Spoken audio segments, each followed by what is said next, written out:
Hello students. Today we will discuss about our second paper of specialization, that is drug designing. It includes medicinal chemistry actually. ठीक है तो we will start with our first unit, that is drug design 1. Clear?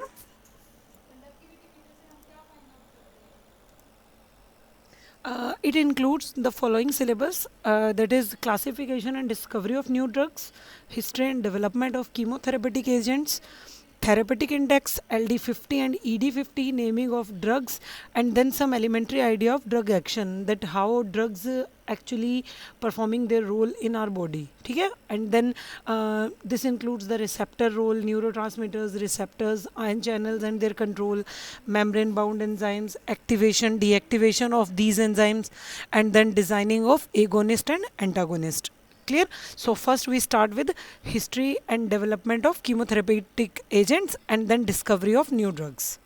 Clear? First is medicinal chemistry. What is medicinal chemistry actually? Medicinal chemistry, as the name suggests, that it is the science, it is the study of basically medicines.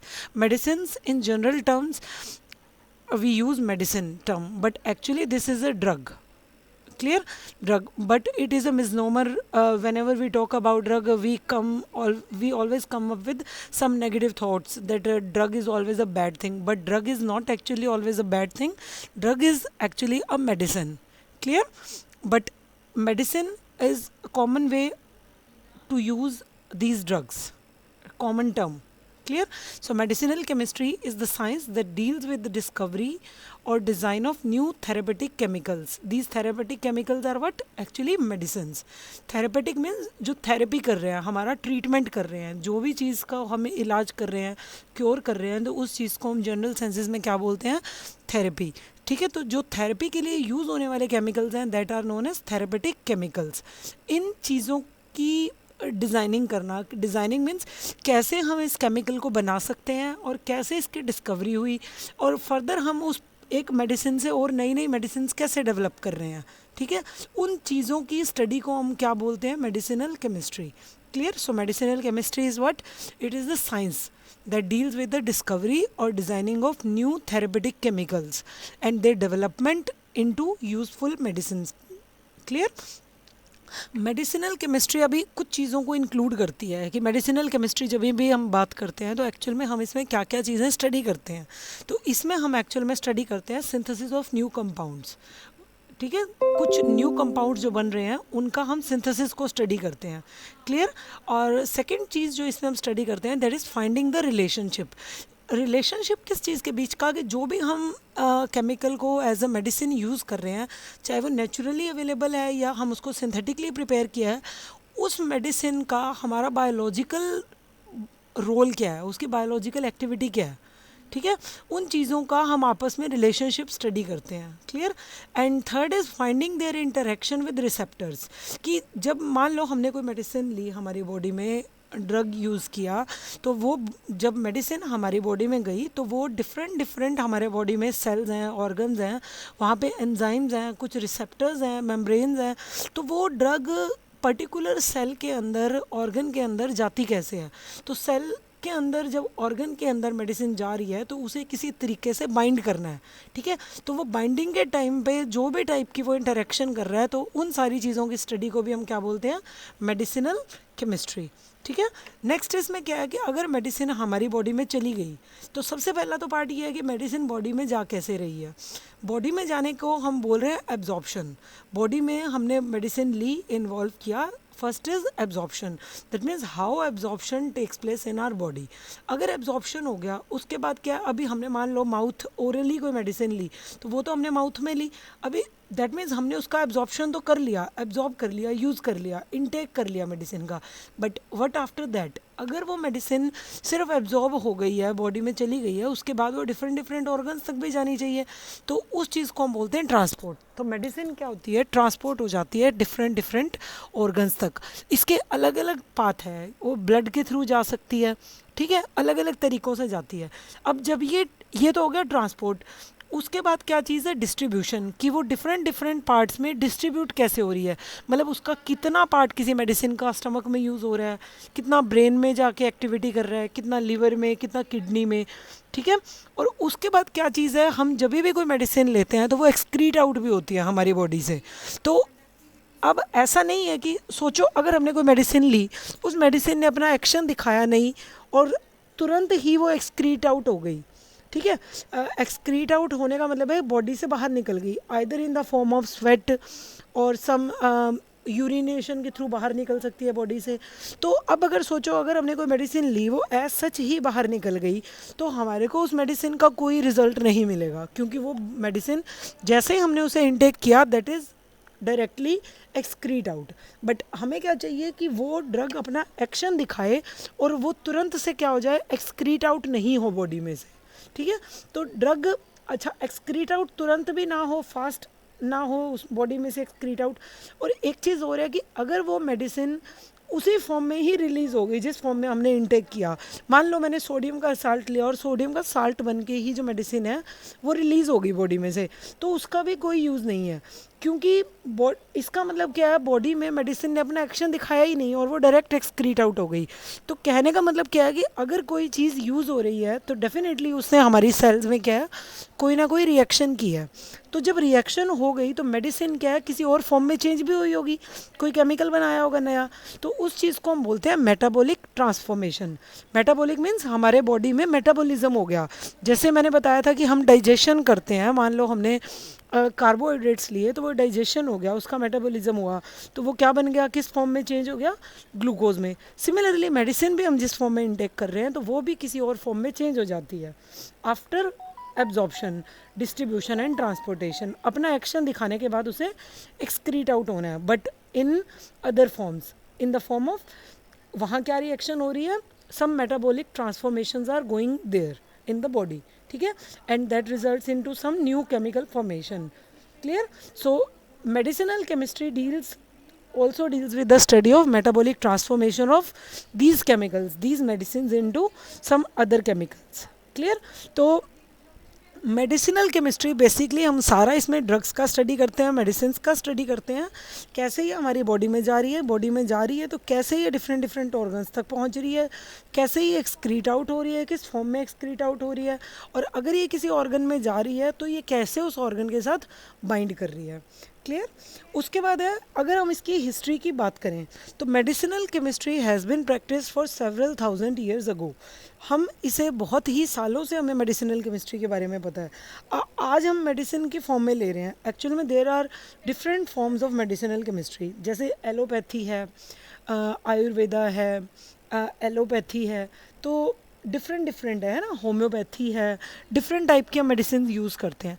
But in ancient times हम directly medicine नहीं लेते थे, जब तक हमें medicine के बारे में नहीं पता था तब लोग क्या करते थे, तभी भी लोग इलाज तो करते ही थे अपनी बीमारी का, तब वो क्या करते थे, वो कोई हर्ब्स का यूज़ कर लेते थे, कोई रूट्स ले ली, कोई बार्क ले ली।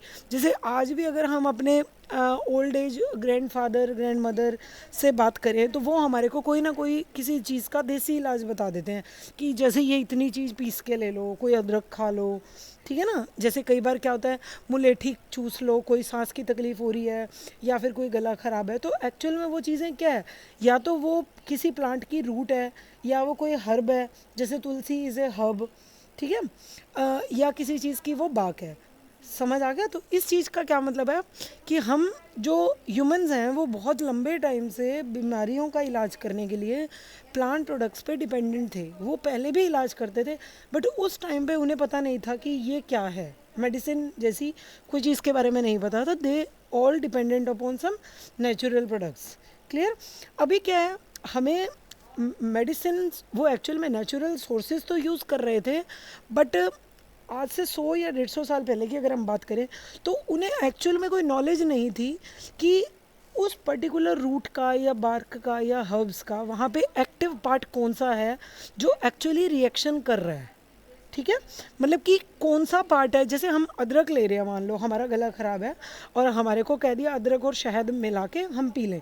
अभी हमें अदरक और शहद तो पता है, बट एक्चुअल में उसमें एक्टिव इंग्रेडिएंट कौन सा है उसका, जिसने वो हमारे को पर्टिकुलर रोल प्ले किया हमारी डिजीज़ को ठीक करने के लिए। समझ आया? तो ये चीज़ है कि एंशियंट टाइम्स में people were not aware of the active ingredients और constituents of these natural products. Clear? Next चीज़ क्या है कि आज से 5100 ईयर्स अगो भी अगर मैं बात करूं, तभी भी दो मेडिसिन्स बहुत ही फेमस यूज़ की जाती थी, और ये चाइनीज़ एक किंग था, ये चाइनीज़ कोई साइंटिस्ट था जिसने ये यूज़ की थी। And these medicines were actually root of Dichroa febrifuge, root of Dichroa febrifuge. इस रूट को वो यूज़ करते थे किस चीज़ के लिए? फॉर फीवर के लिए। अगर फीवर हो जाता था तो वो इस चीज़ की रूट को यूज़ करना स्टार्ट कर देते थे और उनका फीवर भी ठीक हो जाता था। उसके बाद एक और जो वो मेडिसिन यूज़ करते थे, that was Ephedra sinica. This was also plant, it was used as heart stimulant. Actual में क्या चीज़ है, इस ड्रग में, ये जो प्लांट है इसके अंदर एक केमिकल है दैट इज़ इफेड्रिन। आज भी हम यूज़ करते हैं जब इनहेलर लिया जाता है, या हम खांसी का भी कोई लेते हैं, या कफ ट्रीटमेंट के लिए कोई मेडिसिन लेते हैं, जो भी हम लिक्विड ट्रीटमेंट लेते हैं, उसमें अगर आप चेक करोगे that actually contains this ephedrine. Ephedrics medicine भी आती है that actually contains ephedrine. This is a drug और medicine which actually raises blood pressure. तो हार्ट को ये क्या कर देता है? स्टिमुलेट। मान लो हार्ट कंजेशन हो रहा है, हार्ट में कोई प्रॉब्लम आ रही है, तो बीपी को ये सडनली रेज भी कर देता है। और क्या करता है? Relieves bronchial spasm. Bronchial spasm क्या चीज़ है? जब हम ब्रीदिंग कर रहे हैं, सांस ले रहे हैं, तो लंग्स के थ्रू ले रहे हैं। अभी लंग्स में क्या है? छोटे छोटे पार्ट्स हैं। इन जनरल अगर मैं बात करूं, छोटे छोटे उसमें हिस्से बने हुए हैं, छोटे छोटे कंपार्टमेंट्स हैं, that are actually known as bronchia. ठीक है, ब्रोंकिया।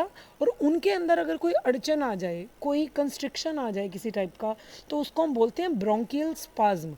सोचो कि मैं खाना खा रही हूँ और एकदम से वो खाना कहीं अड़ गया, या कोई पाइप है, just think about a pipe.